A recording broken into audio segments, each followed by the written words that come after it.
Date आज 30 जून 2021। ये सब टॉपिक कवर करेंगे इस क्लास में। उसके बाद हम क्वेश्चन करेंगे। फर्स्ट टॉपिक है अपना कोविन। कोविन एक मोबाइल की एप्लीकेशन है। अभी न्यूज में इसलिए आई क्योंकि इंडिया इस एप्लीकेशन को, जैसे मोबाइल एप्लीकेशन आपके व्हाट्सएप एप्लीकेशन है, ऐसे एक मोबाइल की एप्लीकेशन है, ये आप प्ले स्टोर से डाउनलोड कर सकते हो। तो इसका जो वर्जन है ना, इसका जो कोवैक्सीन एप्लीकेशन है, ये इसको 50 कंट्रीज़ को देगी इंडिया। इंडिया देगी, सेंट्रल एशियन, अफ्रीकन और लैटिन अमेरिकन कंट्रीज है उनको देगी। ये काम क्या आती है, ये कोविन एप्लीकेशन है जो, इसकी साइट भी है इंटरनेट पे। ये वैक्सीन इंटेलिजेंस नेटवर्क है, वैक्सीन इंटेलिजेंस नेटवर्क। ये क्या करती है, जो भी वैक्सीन उपलब्ध है हमारे देश में उनकी इम्प्लीमेंटेशन करना, प्लानिंग बनाना कि कहाँ पे ये देना है, वैक्सीनेशन कहाँ पे करना है, वैक्सीन कितने आदमियों को लग चुकी है, उसकी मॉनिटरिंग करना और इवेलुएट करना, मूल्यांकन करना कि किस किस आदमी को लगनी है, किसके रह गए हैं, कितनी वैक्सीन उपलब्ध हैं, ये सब कुछ जानकारी उपलब्ध होती है इस पर। और इस पे कोवैक्सीन पे जाके, ये कोविन है जो, कोविन है जो, कोविन पे जाके आप कोई भी वैक्सीन के लिए अपने आप को रजिस्टर कर सकते हो और अपने आप को वैक्सीन लगवा सकते हो। लेकिन अब तो बिना रजिस्ट्रेशन के भी फ्री कर दिया है कि बिना रजिस्टर के भी आप जाके जहाँ पे वैक्सीन सेंटर बना हुआ है वैक्सीन लगवा सकते हो। लेकिन ये सारा काम इस पर फिर भी रजिस्टर होता है। जैसे आप बिना रजिस्टर करवाए हुए वैक्सीन लगवाने जाओगे तो इस प्लेटफॉर्म पे, इस पोर्टल पे रजिस्टर करते हैं कि कितने आदमियों को, कौन से आदमियों को वैक्सीन लग चुकी है। तो ये सब डेटा तैयार किया जाता है इस पर। चलते हैं नेक्स्ट पे। नेक्स्ट है बई हैतन डैम। एक बांध है ये, वर्ल्ड का second biggest hydro electric dam है। हाइड्रो वर्ड जहाँ भी आ जाए मतलब पानी की बात हो रही है, वाटर की। हाइड्रो इलेक्ट्रिक डैम मतलब रिवर पे डैम बनेगा, और ये हाइड्रो मतलब पानी से इलेक्ट्रिक बनाएगा, बिजली बनाएगा, पानी से बिजली बनेगी यहाँ पे।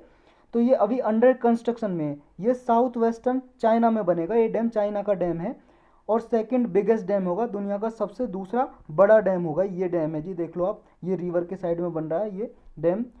ये अभी कंस्ट्रक्ट हो रहा है कहाँ पे, एक यहाँ पे यांगते रिवर है, यांगते रिवर, उसकी एक ट्राइब्यूटरी है जिनसा रिवर। ट्राइब्यूटरी का मतलब होता है सहायक नदियाँ। जैसे यांगते रिवर ये है, इसमें आके ये जिनसा रिवर मिल गई, ये जिनसा, जिनसा रिवर आके मिल गई, ये यांगते रिवर है, यांगते, और इसमें जिनसा रिवर मिल गई, तो जिनसा रिवर हो गई ये ट्राइब्यूटरी रिवर इसकी, क्योंकि ये छोटी रिवर होती है इस रिवर के अपेक्षा, उसे बोलते हैं ट्राइब्यूटरी, सहायक नदियाँ। तो जिनसा रिवर पे बन रहा है ये डैम। तो आपको कितना याद रखना बस इसमें, ये जिनसा रिवर कहाँ पे है, यांगचे ये रिवर कहाँ पे है, और ये डैम बाईहतन डैम कहाँ पे है, और वर्ल्ड का सेकंड बिगेस्ट डैम है। इससे पहले 2003 में एक डैम और बना था यांगचे रिवर पे ही, 3 जॉर्ज डैम बने थे। ये वर्ल्ड के बिगेस्ट हाइड्रो इलेक्ट्रिक डैम है, तीनों डैमों को मिला देता हूँ। और जो इसकी कैपेसिटी है ना, जो अभी डैम बनने जा रहा है बेहतन डैम, इसमें 60 यूनिट होंगी, 60 यूनिट जो इलेक्ट्रिसिटी जनरेट करेंगी, और एक यूनिट की कैपेसिटी होगी 1 मिलियन किलोवाट इलेक्ट्रिसिटी, बिजली जनरेट करेगा ये डैम। चलते हैं नेक्स्ट पे, ही था इसमें। नेक्स्ट है 2DG ओरल ड्रग। ये एक दवाई या पाउडर फॉर्म में होती है। अभी डॉक्टर रेड्डी लेबोरेटरी है, एक लैब का नाम है ये डॉक्टर रेड्डी लेबोरेटरी, इसने अनाउंस किया है कि ये जो है 2DG, 2DG oral drugs, two deoxy D glucose ये ड्रग है, ड्रग का नाम है। ओरल का मतलब होता है जब कोई दवाई मुंह से दी जाती है, ओरल मौखिक, मौखिक होगी, मौखिक ड्रग्स। तो इसकी लॉन्च कर अभी अनाउंस किया है इसको कॉमर्शियल लॉन्च के लिए। कॉमर्शियल लॉन्च का मतलब है कि ये आगे बेची जाए और इसका यूज किया जाए। ये एंटी कोविड ड्रग है। एंटी कोविड ड्रग मतलब कोविड को ठीक करने के लिए ये ड्रग है, दवाई है, जो डेवलप किसने की थी, DRDO ने, defence research and development organisation ने ये डेवलप की थी। इसका हेडक्वार्टर कहाँ पे है, न्यू दिल्ली में, बहुत बार हम पढ़ चुके हैं। एक गवर्नमेंट की ऑर्गेनाइजेशन है जो गवर्नमेंट के लिए इक्विपमेंट वगैरह भी बनाती है, मिसाइल्स वगैरह बनाती है, हेलीकॉप्टर वगैरह बनाती है डिफेंस के लिए। तो इसने ये दवाई डेवलप की है 2DG ओरल ड्रग नाम की दो जो दवाई है। ये ड्रग अप्रूवल मिल चुकी है इसको एमरजेंसी यूज के लिए इंडिया में। एमरजेंसी यूज के लिए किस बीमारी के लिए, कोरोना के लिए, कोरोना वायरस के पेशेंट्स है जो, उनके ट्रीटमेंट के लिए इसको अप्रूवल मिल चुकी है। कैसे काम करती है, काम ऐसे करती है जैसे मान लो दवाई दी, पाउडर फॉर्म में होती है, पानी में घोल देते हैं इसको, वाटर में घोल के, पानी में घोल के इसे ऑरली दे देते हैं। जैसे आपने नींबू पानी बनाया, जैसे पी जाते हो, ऐसे ही पानी में घोल के पाउडर पी जाएंगे इसे। और ये जो वायरस होता है, वायरस की ग्रोथ को प्रिवेंट करती है, वायरस को ग्रोथ होने में रोकती है। वायरस को, जो भी वायरस इन्फेक्टेड सेल्स होती हैं वहाँ जाके एक्यूमुलेट हो जाती है।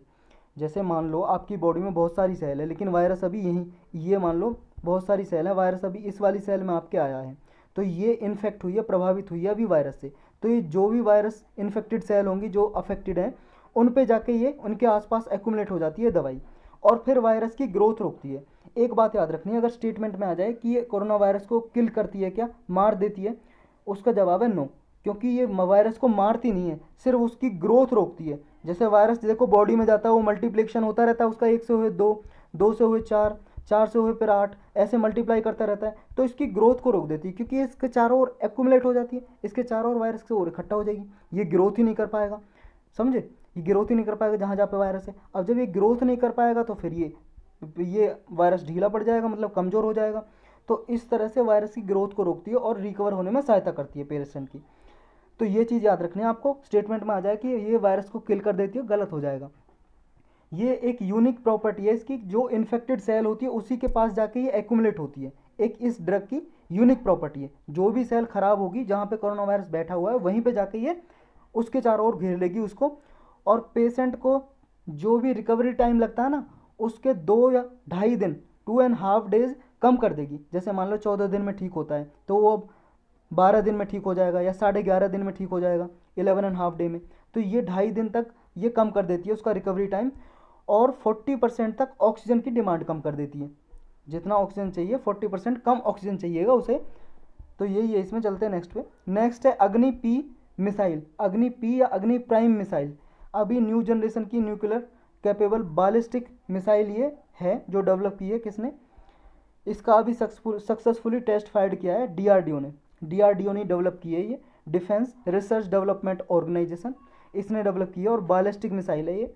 बालिस्टिक मिसाइल का क्या मतलब होता है, देखो एक होती है क्रूज मिसाइल या नॉर्मल मिसाइल जो होती है वो होती है, जैसे मान लो ये मिसाइल है, ये मान लो मिसाइल बना लेते हैं यार, ये तो कुछ और ही बन गया, ये मिसाइल है, ये मिसाइल है, मान लो ये मिसाइल है, तो ये मान लो यहाँ टारगेट है, ये मान लो पाकिस्तान के आतंकवादियों को यहाँ पे तंबू गड़ा हुआ है, यहाँ पे पाकिस्तान का आतंकवादी रहते हैं, तो ये मारना है, तो ये मिसाइल यहाँ से छोड़ेंगे। तो नॉर्मल मिसाइल क्या होते हैं, यहाँ से छोड़ेंगे तो ये टारगेट इसका यहाँ पे रखेंगे सीधा, यहाँ से छोड़ेंगे और ये जाके यहाँ मार देगी ऐसे जाके। लेकिन जो बैलिस्टिक मिसाइल होती है ना, वो एक तो बहुत ज़्यादा दूरी की होती हैं, लगभग 1000 से स्टार्ट होती हैं लगभग। और दूसरा क्या होता है कि ये हाई कैपेबल होती हैं, ये हाई एक्सप्लोसिव लेके जा सकती हैं। एक्सप्लोसिव का मतलब जो मिसाइल में डिस्ट्रॉय करने वाले जो पदार्थ होते हैं जैसे बम वगैरह, वो लेके जा सकती है ज़्यादा मात्रा में, ज़्यादा क्वांटिटी में। तो ये बैलिस्टिक मिसाइल, ये जो नॉर्मल मिसाइल होती है वो तो टारगेट करती है सीधा ऐसे, और बैलिस्टिक मिसाइल क्या होता है, ये लॉन्च होती है सीधा ऐसे, ये ऊपर जाएगी, पहले ऊपर जाएगी, और ऊपर जाने के बाद फिर ऐसे ट्राजेक्ट करेगी, ये ट्रेजेक्ट्री होगी इसकी, ये बैलिस्टिक ट्रेजेक्ट्री बोलते हैं इसको, इसी की वजह से बैलिस्टिक मिसाइल है। समझ गए, देखो नॉर्मल मिसाइल होगी यहाँ से छोड़ रहे हैं हम, तो ये डायरेक्ट यहाँ पे हिट करेगी डायरेक्ट, और बैलिस्टिक मिसाइल कैसे जाएगी, पहले ऊपर जाएगी, फिर ऐसे जाएगी, फिर ऐसे, फिर इस टारगेट को हिट करेगी, मतलब ऐसे जाके ऐसे हिट कर देगी टारगेट को। ये है बैलिस्टिक ट्रैजेक्टरी, इसी वजह से इस मिसाइल को बोलते हैं बैलिस्टिक मिसाइल। तो ये न्यू जनरेशन की एडवांस वेरिएंट है अग्नि क्लास का। हमारे पास अग्नि क्लास की पहले ही 5 मिसाइल और भी हैं, जैसे अग्नि 1 2 3 4 5। तो अग्नि 5 मिसाइल है, उसकी 5000 किलोमीटर से भी ज़्यादा रेंज है, मतलब 5000 किलोमीटर से दूर तक भी वो मार सकती है अपने टारगेट को, अग्नि 5 मिसाइल। लेकिन जो अग्नि क्लास की ये मिसाइल है अग्नि पी मिसाइल, इसकी कितनी रेंज है, 1000 से 2000 किलोमीटर तक की रेंज होगी इसकी, इतनी कैपेबिलिटी होगी, और ये कैनिस्टराइज्ड मिसाइल है। अब ये कैनिस्टराइजेशन का क्या मतलब होता है, इसका मतलब ये होता है जो भी टाइम लगता है मिसाइल लॉन्च करने में, अगर वो कैनिस्टराइजेशन के थ्रू लॉन्च की जा रही है तो टाइम कम लगेगा मिसाइल को लॉन्च करने में। समझ रहे हो, इसकी वजह से उसकी स्टोरेज और मोबिलिटी कैपेबिलिटी है वो भी इम्प्रूव होती है, टाइम भी कम लगेगा लॉन्च करने में। जैसे मान लो अभी लॉन्च करना है, लॉन्च करने का मतलब स्टार्ट करनी है ये मिसाइल, और जाके टारगेट को हिट करेगी। जैसे लॉन्च करने में मान लो 10 सेकंड, 1 मिनट, 2 मिनट लगते हैं, तो उससे कम टाइम लगेगा अगर वो मिसाइल किस प्रोसेस पे होगी, कैनिस्ट्राइजेशन मिसाइल होगी तो वो। ये है अग्नि 5 मिसाइल, ये देख सकते हो कुछ इस तरह की अग्नि 5 मिसाइल है। ये वेरिएंट है, पहले अग्नि 1 बनाई 2012 में, अग्नि 2 इसकी 700 किलोमीटर रेंज थी, अग्नि 2 की 2000, अग्नि 3 की 2500, और अग्नि 4 की उससे ज़्यादा 4000 के लगभग थी। और ये आपकी जो है अग्नि 5, इसकी रेंज कितनी है, इसकी रेंज देखो यहाँ पे, ये है 5500 5500 से लेके 5800 किलोमीटर तक ये जाके मार कर सकती है। और इसका वजन कितना है, वेट है इसका 50,000 किलोग्राम। इसकी लेंथ इतनी है 17.5 मीटर की। डायमीटर, ये डायमीटर है जो जितनी मोटाई कितनी है इसकी मोटाई है 2 मीटर इसका डायमीटर है। स्पीड 24 मैक है, 1 मैक लगभग होता है जो साउंड की स्पीड होती है ना, साउंड की स्पीड से जब ज़्यादा हो जाती है तो मैक, उसे सुपरसोनिक मिसाइल भी बोलते हैं। और मैक का मतलब ये समझ लो साउंड्स की जितनी स्पीड होती है। साउंड की कितनी स्पीड होती है, लगभग 332 मीटर प्रति सेकंड। जैसे आपने यहाँ खड़े हो, यहाँ से आवाज़ मारी और आपकी आवाज़ जो निकाली आपने, आवाज़ आपकी 1 सेकंड में 332 मीटर दूर तक चली जाएगी आपकी जो आवाज़ है। तो इस जितनी तेज़ आवाज़ चलती है उससे देखो 24 गुना ज़्यादा ये स्पीड में चलती है, इतनी इसकी वो है। तो न्यूक्लियर वार हेड कितना लेके जा सकती है ये, न्यूक्लियर वार हेड लेके जा सकती है 1500 किलोग्राम। मतलब न्यूक्लियर बम वगैरह इस पर रख देंगे, वहाँ जाके फोड़ देंगे, ये 1500 किलोग्राम का बम तक लेके जा सकती है। तो इसकी कैपेबिलिटी ये है। ये हमने सब कुछ पढ़ लिया इसमें अग्नि 5 के बारे में। चलते हैं नेक्स्ट पे। और एक बात याद रखनी है कि ये इंटर कॉन्टिनेंटल बैलिस्टिक मिसाइल है अग्नि 5 इंटर कॉन्टिनेंटल इसलिए बोलते हैं क्योंकि देखो 5000 किलोमीटर से ज़्यादा ये मार कर सकती है। और एक कॉन्टिनेंट बताओ आप, जैसे है ये हमारे कॉन्टिनेंट है, ये साउथ अमेरिका, ये नॉर्थ अमेरिका, ये अफ्रीका, ये एशिया। अब एशिया से ये अफ्रीका 5000 किलोमीटर तो दूर नहीं है, कम ही है। तो एक कॉन्टिनेंट से दूसरे कॉन्टिनेंट पे जाके मार कर सकती है ये, एक महाद्वीप से दूसरे महाद्वीप पे, इसलिए इसका नाम रखते हैं इंटर कॉन्टिनेंटल। और बैलिस्टिक मिसाइल का मतलब हमने समझ ही लिया। नेक्स्ट टॉपिक है फुकुओका ग्रांड प्राइज। ये एक प्राइज है, पुरस्कार है, अवार्ड है, ये अभी न्यूज़ में आया। ये प्राइज देख सकते हो, ये प्राइज होता है कुछ ऐसा। ये पी साईनाथ हैं, इंडिया के जर्नलिस्ट हैं, उनको दिया गया है ये 3 रेसिपिएंट है 2021 में जिनको दिया गया है ये प्राइज, फुकुओका प्राइज। उनमें से एक पी साईनाथ हैं, ये हैं पी साईनाथ जिनको प्राइज दिया गया है, जर्नलिस्ट हैं, इनको ये रिसीव करेंगे ग्रैंड प्राइज को। और फुकुओका के प्राइज हैं जो और भी हैं, जैसे एकेडमिक प्राइज है एक, और prize for art and culture है। ये प्राइज दिए गए हैं किसको, ये किसी मोतो मियो को दिया गया है, ये जापान के हैं जो एकेडमिक प्राइज दिया गया है। और prize for art and culture एक फिल्म मेकर है प्रबदा यून, ये थाईलैंड के, इनको दिया गया है। और पी साईनाथ को क्या कौन सा दिया गया, फुकुओका ग्रांड प्राइज। ये ग्रांड प्राइज, ये फुकुओका की कैटेगरी है प्राइज की। अब जो ये प्राइज़ दिया जाता है ये किस लिए दिया जाता है, उस आदमी या ऑर्गेनाइजेशन को, ये दोनों को दिया जा सकता है, या तो इंडिविजुअल को, आदमी पर्सन को, या कोई संस्था है ऑर्गेनाइजेशन जो क्या काम करती है, एशियन कल्चर के बारे में अवेयरनेस फैलाती है, इंक्रीज करती है, फोस्टर करती है, फोस्टर का मतलब प्रमोट करती है। एशिया की जो भी संस्कृति कल्चर है, एशिया के कंट्री, जितनी भी कंट्री हैं एशिया कॉन्टिनेंट में, उनकी कल्चर को पूरे वर्ल्ड वाइड फैलाता है, कोई पूरे विश्व में अपनी कल्चर को बढ़ावा देता है, कोई ऐसा काम करता है तो उसको ये प्राइज़ दिया जाता है। ये फुकुओका प्राइज़ लेने वाले अब तक के इंडियंस 11 हो गए हैं, अब तक 11 इंडियंस को मिल चुका है ये फुकुओका प्राइज़। पी साईनाथ पहले आदमी नहीं है, तो पहले आदमी दे दिया जाए कि ये फर्स्ट इंडियन है जिनको प्राइज़ मिला है, गलत हो जाएगा। और ये प्राइज़ कब एस्टेब्लिश किया गया था, कब बनाया गया था, 1990 में। और किसने बनाया था ये फुकुओका जो नाम है ना, फुकुओका नाम की एक सिटी है, शहर है, फुकुओका नाम का एक शहर है, फुकुओका नाम का एक शहर है, कहाँ पे, जापान में, जापान में एक शहर है, सिटी है। तो उसी ने, इस सिटी ने, इस शहर ने ही ये प्राइज़ बनाया है, ये ही देता है, जापान की सिटी देती है इस प्राइज़ को। और किसी को भी दिया जा सकता है ये, जो आर्ट एंड कल्चर को प्रमोट करती है, चाहे इंडिविजुअल हो और चाहे ऑर्गेनाइजेशन हो। चलते हैं नेक्स्ट पे। नेक्स्ट है government unveil 6.28 lakh crore rupees stimulus post second COVID wave. अभी कोविड वेव जो आई है, सेकेंड वेव आई है अभी उसकी, उसके बाद जो पहला जो स्टिमुलस दिया है, मतलब मनी दिए, पैसे दिए हैं गवर्नमेंट ने, 6.28 लाख करोड़ रुपए दिए हैं, ताकि जो हमारे कंट्री में जो इकोनॉमी है उसको रिकवर किया जा सके। गवर्नमेंट ने अभी अनाउंस किया, घोषणा की है, इकोनॉमी पैकेज जारी किया है 6.28 लाख करोड़ का। सेकेंड वेव के बाद फर्स्ट पैकेज है।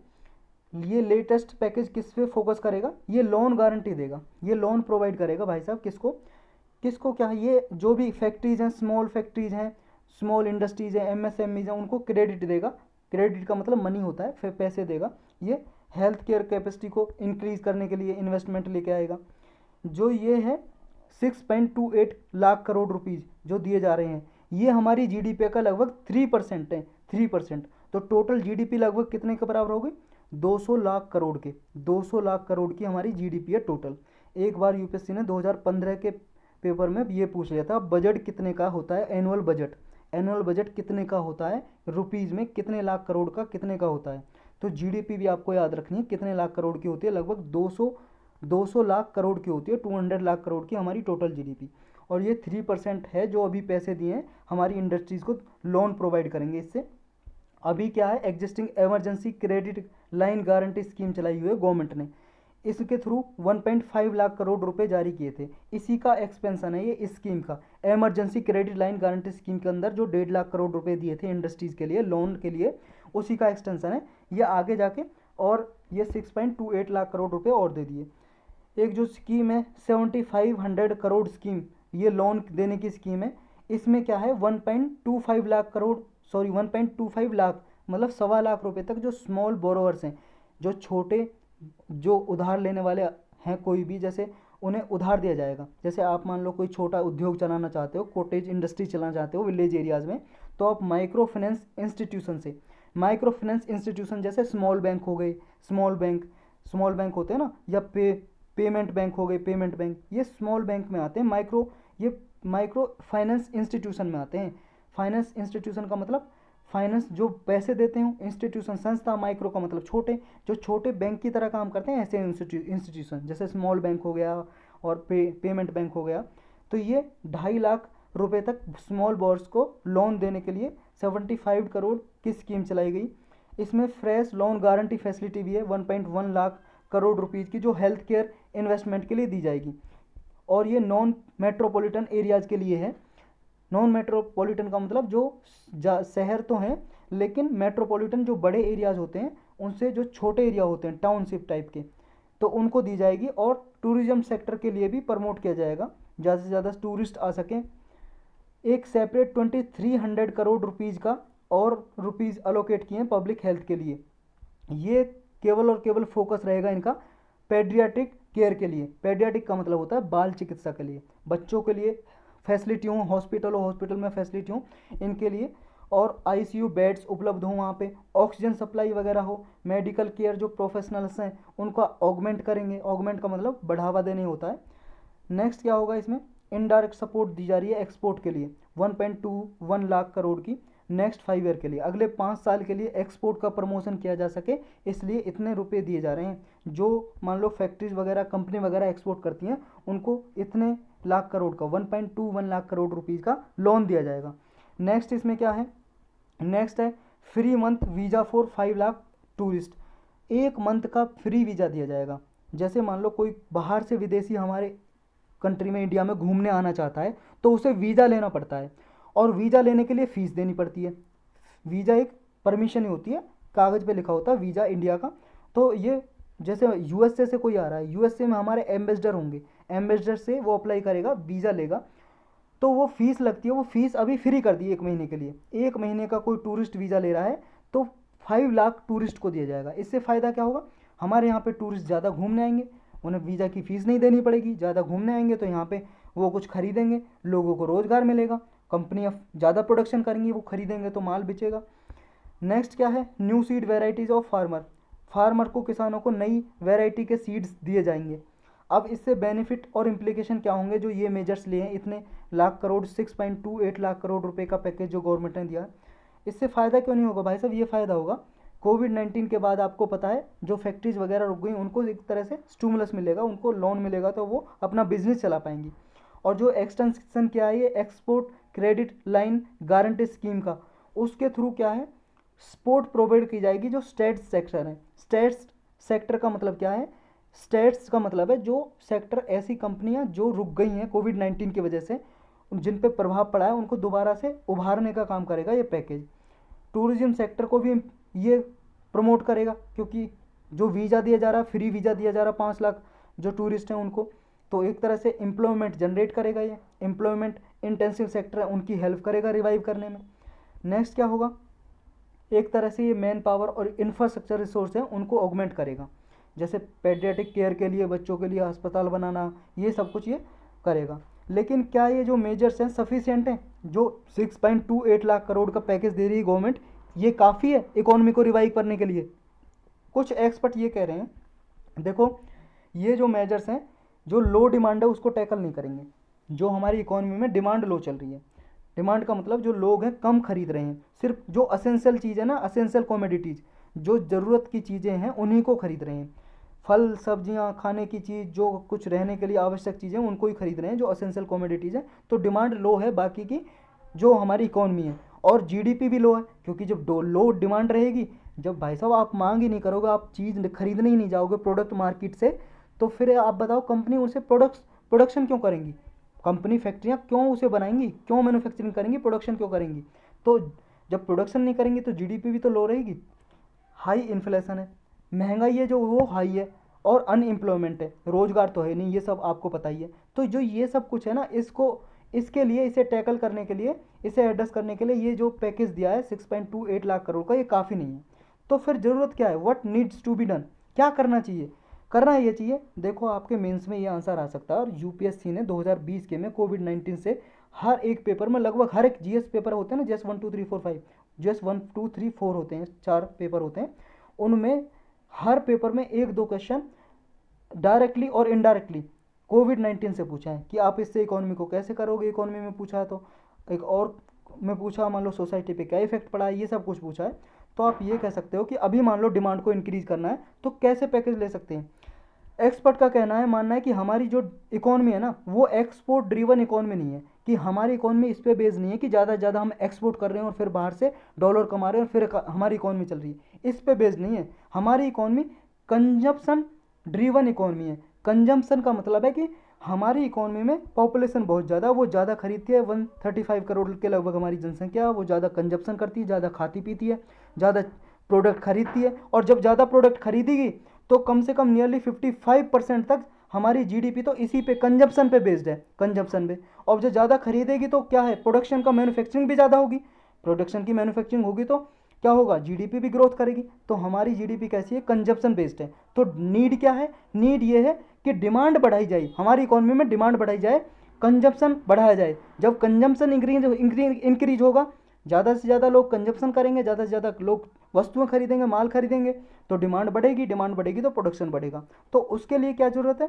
उसके लिए ज़रूरत है कि क्रेडिट फैसिलिटी एक्सपेंशन करो क्रेडिट का, कि यही है कि लोगों के हाथ में पैसा होना चाहिए। लोगों के हाथ में पैसा आएगा तो क्या होगा, डिमांड बढ़ेगी, डिमांड बढ़ेगी मतलब कंजप्शन बढ़ेगा, कंजप्शन बढ़ेगा और ज़्यादा प्रोडक्ट खरीदेंगे, और ज़्यादा प्रोडक्ट खरीदेंगे तो कंपनी ज़्यादा मैन्युफैक्चरिंग करेंगी। तो उनके हाथ में पैसे दो, पैसे कैसे आएंगे, उन्हें पहले रोज़गार दो, एम्प्लॉयमेंट जनरेट करो। समझ गए? तो ये कुछ सुझाव दिए हैं। अब need for these measures, in measures की नीड क्यों है?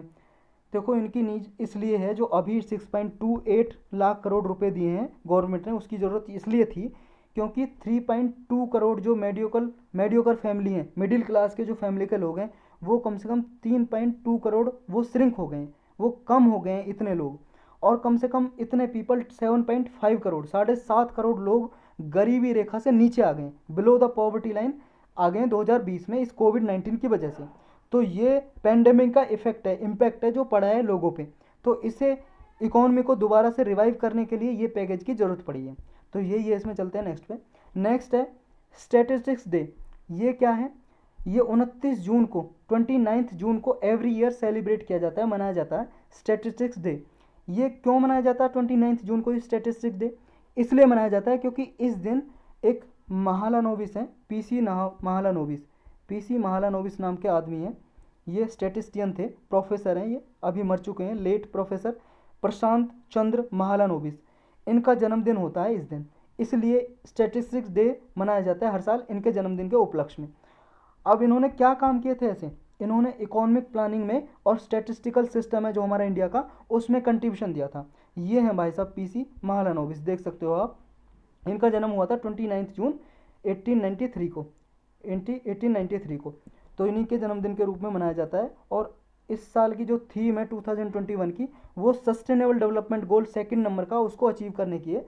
एंड हंगर, भुखमरी का अंत करो, अचीव फूड सिक्योरिटी, खाद्य सुरक्षा को हासिल करो, इम्प्रूव्ड न्यूट्रिशन, जो न्यूट्रिशन क्वालिटी है, पोषक तत्व उसका इम्प्रूव करो, प्रमोट सस्टेनेबल एग्रीकल्चर, जो सतत कृषि है उसका विकास करो, प्रमोट करो उसको भी, सस्टेनेबल एग्रीकल्चर को।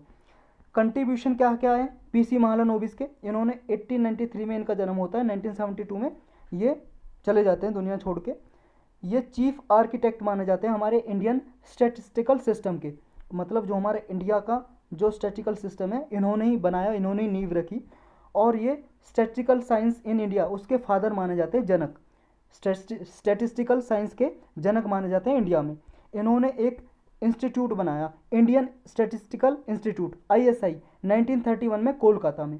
और इस इंस्टीट्यूट ने एक संख्या नाम का जर्नल पब्लिश किया। जर्नल का मतलब होता है जैसे मान लो आप, जैसे पत्रिका आती है ना, पत्रिका मैगजीन वगैरह, ऐसी जर्नल होता है। एक ये जारी किया इस इंस्टीट्यूट ने। जैसे इसकी लाइन पे किया कार्ल पियर्सन है जिन्होंने बायोमेट्रिका नाम का एक जर्नल चला रखा था, उसी के लाइन पे उसी की तरह एक संख्या जर्नल इस इंस्टीट्यूट ने लॉन्च किया।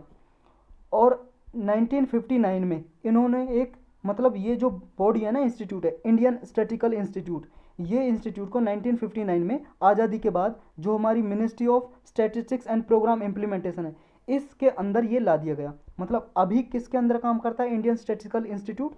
इस मंत्रालय के अंदर, ministry of statistics and programme implementation के अंदर एक ऑटोनोमस बॉडी है ये इंस्टीट्यूट। ऑटोनोमस बॉडी का मतलब है अपने जो डिसीजन है खुद ले सकती है।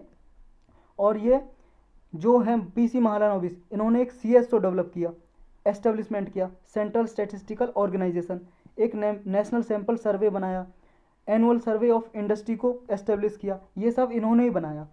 इन्होंने 3 की कंसेप्ट भी एक इंट्रोड्यूस किया, जैसे सैंपल सर्वे इन्होंने लॉन्च किए, जैसे पायलट सर्वे हो गया, ऑप्टिमम सर्वे हो गया, इंटर पेनिट्रेटिंग नेटवर्क ऑफ सब सैंपल टेक्निक, ये सब इन्होंने एस्टेब्लिशमेंट किया, इन्होंने स्थापित की। 1936 में इन्होंने एक स्टैटिस्टिकल मेजर्स जारी किए, इंट्रोड्यूस किए, जिसे बोलते हैं महालानोबिस डिस्टेंस, इन्हीं के नाम पे रखा, जो स्टैटिस्टिक्स को मेजर करता है, मापता है। ये क्लस्टर एनालिसिस यूज करते हैं इसमें, मतलब ये क्लस्टर एनालिसिस में यूज किया जाता है महालानोबिस डिस्टेंस। और क्लासिफिकेशन टेक्निक्स में महालानोबिस जो मॉडल है वो हमने सेकेंड 5 ईयर प्लान में अडॉप्ट किया था। जैसे हमारे 12 5 ईयर प्लान चले थे, 12 5 ईयर प्लान, 12 5 ईयर प्लान जो स्टार्ट हुए थे 1950 से और ख़त्म हुए थे 2017 में। तो पहला प्लान जब चला था उसके बाद सेकंड प्लान जो बना था 5 ईयर प्लान, पंचवर्षीय योजना, उस प्लान में बेस्ड किस पे था? हैवी इंडस्ट्रीज़ पे, हैवी इंडस्ट्रीज़ पे था। हैवी इंडस्ट्रीज़ के हमारे इंडिया में ज़्यादा से ज़्यादा कंपनी फैक्ट्री खोली जाए, हैवी इंडस्ट्रीज़, और प्रोडक्ट वगैरह मैन्युफैक्चर कर सकें हमारे इंडिया में। तो ये जो प्लान था सेकंड 5 ईयर प्लान, वो इन्हीं के आइडिया पे बेस्ड था, PC महालानोबिस के आइडिया पे। तो बस इतना याद रखना है इसमें। चलते हैं नेक्स्ट पे। नेक्स्ट है cyber capabilities and national power report. ये एक रिपोर्ट है जो अभी जारी की है, रिलीज की है किसने? IISS ने, international institute of strategic studies. इस इंस्टीट्यूट ने कौन सी रिपोर्ट जारी की है? रिपोर्ट का नाम याद रखना आपको, cyber capabilities national power report. और किसके बेस पे इसमें एनालाइज क्या करते हैं? इसमें साइबर इकोसिस्टम को एनालाइज करते हैं, मतलब international security, economic competition, military affairs, ये सब कुछ इसमें एनालाइज करते हैं। साइबर इकोसिस्टम का मतलब ये हुआ जैसे इंटरनेट पे आपका साइबर सिक्योरिटी कैसी है, कोई आपके सिस्टम को हैक तो नहीं कर रहा है, चोरी तो नहीं कर रहा है आपका डाटा। हैक का मतलब यही समझ लो सिंपल टर्म में, चोरी करना। हैकिंग करना मतलब चोरी करना। कोई हैकर है चोरी करने वाला, मतलब इंटरनेट पे चोरी कर रहा, मान लो आपके वैसे कोई चीज चुरा के लेके जा रहा है, उसे थीप बोल देते हैं। इंटरनेट पे चोरी कर रहा है तो वो हैकर है, हैकर है। बस ये मान लो, हैकर क्या करता है? आपके डेटा वगैरह को चोरी कर लेगा या फिर आपके डेटा को मैनिपुलेट करेगा। आपके मान लो सिस्टम पे, कंप्यूटर पे कोई डेटा है, मोबाइल पे वो डेटा देख लेगा, इमेज या कोई कुछ PDF फाइल या कुछ भी आपके चुरा लेगा। तो ये हैकिंग करना, ये सब जो कुछ भी है ये साइबर स्पेस में आता है, साइबर इकोसिस्टम में। तो इसकी इंटरनेशनल लेवल पे, ये तो आपके सिर्फ PC की बात हो रही है, कंप्यूटर की, लेकिन भाई साहब ये पूरे इंडिया के लेवल पे बात हो रही है या पूरे इंटरनेशनल लेवल पे, जो इंटरनेट की सिक्योरिटी कैसे होनी चाहिए, ये साइबर स्पेस इकोसिस्टम है जितना भी, उस पर ये रिपोर्ट जारी करता है। 7 क्राइटेरिया जिनके बेस पे रिपोर्ट जारी करता है IISS जो है, IISS international institute for strategic studies. कौन कौन से 7 क्राइटेरिया जिन पे ये जारी करता है? एक है स्ट्रेटजिक एंड डॉक्ट्रिन, मतलब स्ट्रेटजी कैसे बना हुई है और सिद्धांत क्या हैं आपके साइबर सिक्योरिटी से लड़ने के। Governance, command and control. Next है आपका कोर साइबर इंटेलिजेंस कैपेबिलिटी, आपने साइबर सिक्योरिटी को इंश्योर करने के लिए क्या क्या कदम उठाए हैं। Cyber empowerment and dependence, cyber security resilience, वही सब कुछ है। साइबर सिक्योरिटी से लड़ने के लिए कैसे कैसे कदम उठाए, उन्हीं पे सारे ये 7 पॉइंट डिपेंड करते हैं। Global leadership in cyber space affairs, offensive cyber capability, ये सब कुछ शायद क्राइटेरिया हैं जिन पे ये रिपोर्ट जारी की जाती है। रिपोर्ट 3 जो टीयर में डिवाइड किया है साइबर पावर में, इस इंस्टीट्यूट ने रिपोर्ट 3 मतलब कंट्रीज़ को 3 टीयर्स में डिवाइड किया है। फर्स्ट ईयर में वो कंट्री रखें जो वर्ल्ड लीडिंग स्ट्रेंथ है, जिनके पास ऐसी कैटेगरी जिनके पास बहुत ही ज़्यादा स्ट्रेंथ है साइबर सिक्योरिटी से लड़ने की, उनमें एक ही कंट्री आता है, only country USA, America. Second tier में वो कंट्री है जिनके पास क्या है, वर्ल्ड लीडिंग स्ट्रेंथ तो है, लेकिन इनमें क्या है, स्ट्रेंथ तो है लेकिन इनमें सम कैटेगरीज में है, मतलब कुछ कैटेगरी हैं साइबर स्पेस की जिनमें स्ट्रेंथ है, बाकी की जो कैटेगरी है उनमें स्ट्रेंथ नहीं है, उनमें ये साइबर सिक्योरिटी नहीं है इनके पास। जैसे इस कैटेगरी में कौन आते हैं, Australia, Canada, China, France, Israel, Russia, UK.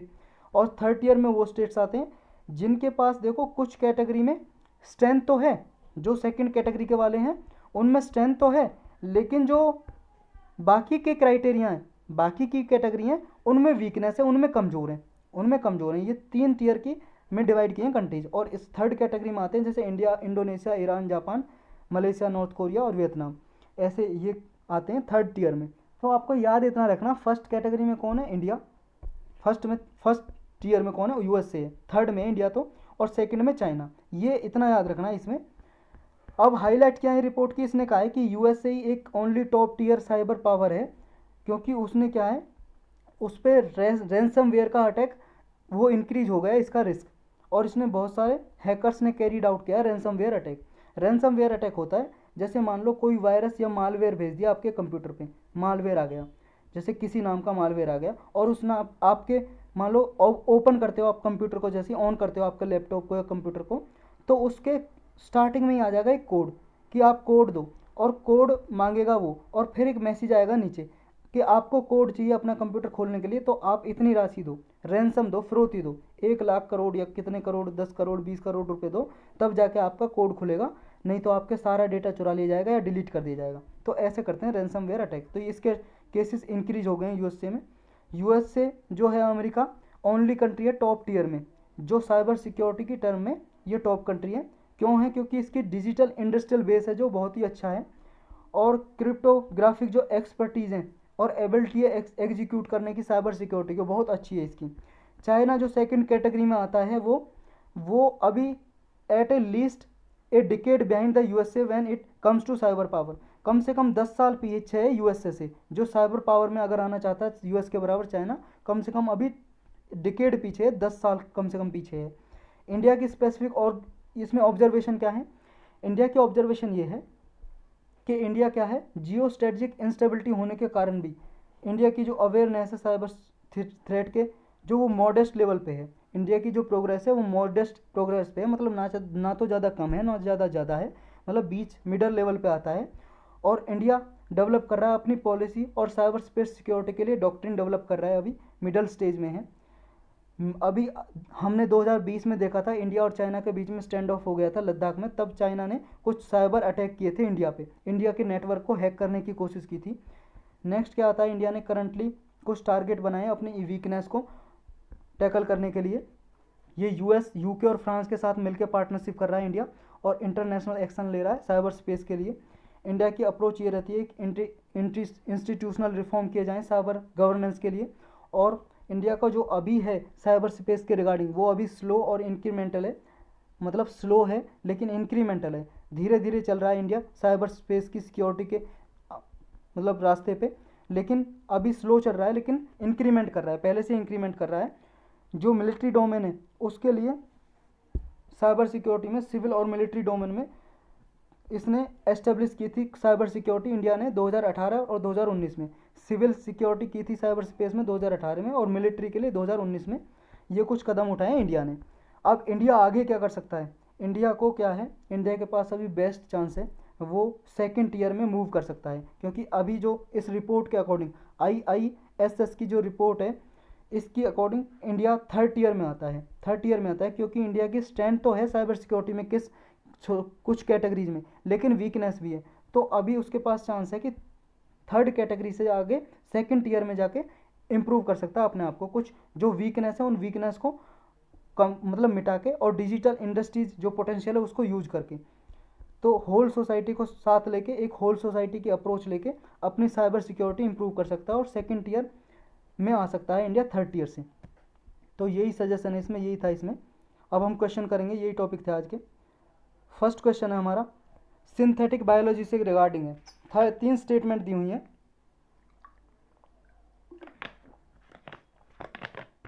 तीन स्टेटमेंट में से आपको करेक्ट बताना है कौन सी है। करेक्ट स्टेटमेंट बतानी है। फर्स्ट स्टेटमेंट बोल रही है सिंथेटिक बायोलॉजी क्या है, एक टेक्नोलॉजी है। ये क्या करती है, जो बायोलॉजिकल ऑर्गेनिज्म होते हैं, कोई भी ऑर्गेनिज्म हुआ, बैक्टीरिया, वायरस, कुछ भी हुआ, या छोटा मोटा जीव हो गया कोई भी, उसके मैनुपुलेट करती है उसको। मैनुपुलेट का मतलब उसमें चेंज कर दिया, री इंजीनियरिंग सेल्स को यूज करके प्रोसेस करती है, ये चेंज कर देती है उसको, वायरस को, बैक्टीरिया को, किसी को। सिंथेटिक बायोलॉजी ऐसी टेक्निक है। नेक्स्ट क्या है, सिंथेटिक बायोलॉजी के द्वारा जो कोई डेडली डिसीज होती हैं, कोई हानिकारक हार्मफुल डिसीज बीमारी होती हैं, उनको ट्रीट करने में, उनका इलाज करने में सिंथेटिक बायोलॉजी की टेक्निक सहायता कर सकती है।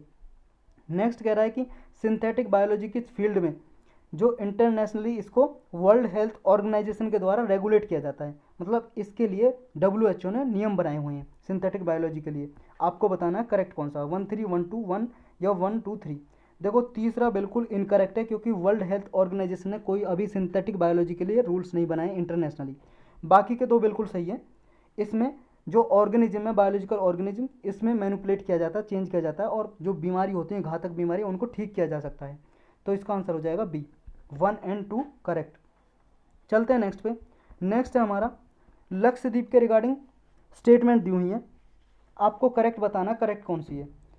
पहली स्टेटमेंट बोल रही है कि जो लक्षद्वीप है वो यूनिट डिस्ट्रिक्ट यूनियन टेरिटरी है, और इसका जो टोटल फॉरेस्ट कवर है लक्षद्वीप का वो 90% है जोग्राफिकल एरिया का।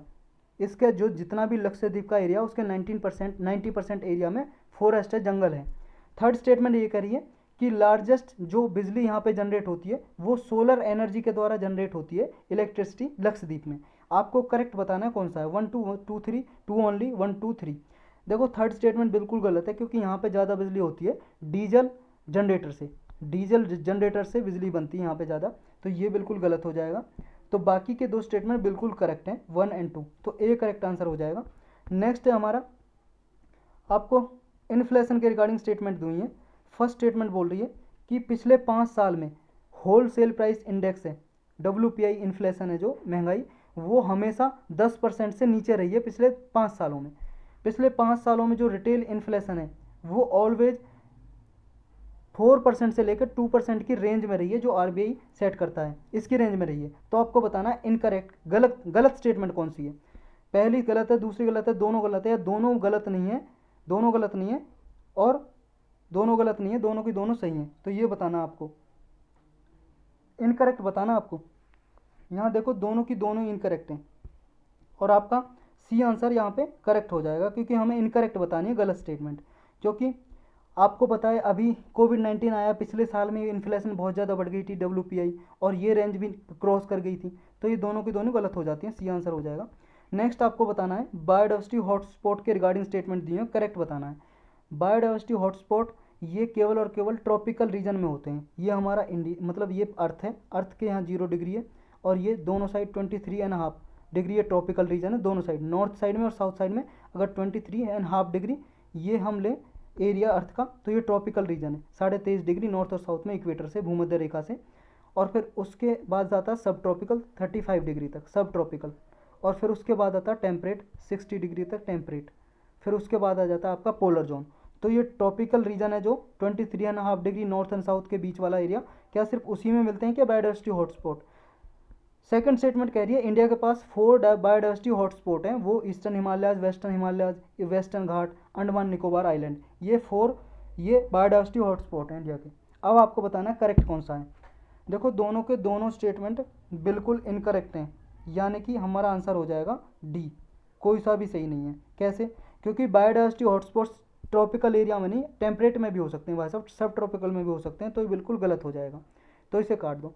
सेकंड भी बिल्कुल गलत है, ये बात बिल्कुल सही है, हमारे इंडिया में 4 बायोडाइवर्सिटी हॉटस्पॉट है, लेकिन कहाँ कहाँ पे हैं इंडिया में, इंडिया में है भाई साहब हमारा, एक तो हिमालयाज हो गया, एक तो हमारा हिमालयाज हो गया, ये हिमालयाज, और एक हमारा हो गया इंडो बर्मा रीजन, ये वाला रीजन हो गया, एक हिमालयाज हो गया, एक वेस्टर्न घाट हो गया, वेस्टर्न घाट, एक सुंडालैंड हो गया जिसमें ये निकोबार वाला ग्रुप आता है। तो ये जो 4 रीजन है ये बायोडाइवर्सिटी हॉटस्पॉट में आते हैं इंडिया के। लेकिन बायोडाइवर्सिटी हॉटस्पॉट कैसे डिक्लेयर करते हैं? देखो जब करते हैं जहाँ पे कोई जंगल है, फॉरेस्ट एरिया है, वहाँ पे क्या है, कम से कम 1500 एंडेमिक स्पीसीज हों, ऐसे स्पीसीज हों, एनिमल्स हों, प्लांट हों, कुछ भी हों कि सिर्फ यहीं पे पाए जाते हैं, 1500 स्पीसीज और कहीं पे नहीं पाए जाते, ऐसे एंडेमिक स्पीसीज हों, मतलब मूल निवासी यहीं के हैं। नेक्स्ट क्या है कि वहाँ पे जो बायोडाइवर्सिटी है वो 30% ही बची है, मतलब सब 70% से ज़्यादा जो बायोडाइवर्सिटी है वहाँ के पेड़ वगैरह, पौधे, एनिमल्स वगैरह लुप्त हो चुके हैं, एक्सटिंक्ट हो गए, लुप्त हो गए 70% से ज़्यादा, सिर्फ 30% से उससे कम ही बायोडाइवर्सिटी बची है वहाँ पे। तो ऐसे एरिया को डिक्लेयर कर देते हैं बायोडाइवर्सिटी हॉटस्पॉट। तो यही है, इसमें चलते हैं नेक्स्ट पे। नेक्स्ट आपको बताना Bishkek declaration was adopted for the conservation of, ये बताना बिस्केक की जो घोषणा है, डिक्लेरेशन, वो किसके संरक्षण के लिए अडॉप्ट की है? टाइगर के लिए, स्टार टोटोइज के लिए, पेंगोलिन के लिए या स्नो लियोपार्ड के लिए? इसका सही आंसर है डी, स्नो लियोपार्ड के लिए है बिस्किक डिक्लेरेशन। हमने स्नो लियोपार्ड पे स्पेशल लेक्चर लिया था, उसमें भी पढ़ा था ये। और देखो इस साल बहुत इंपॉर्टेंट है, बहुत बार न्यूज में रहा है, तो बन सकता है इससे क्वेश्चन आ सकता है। चलते हैं नेक्स्ट पे। नेक्स्ट तो कहीं है ही नहीं, सिर्फ यही थे आज के टॉपिक।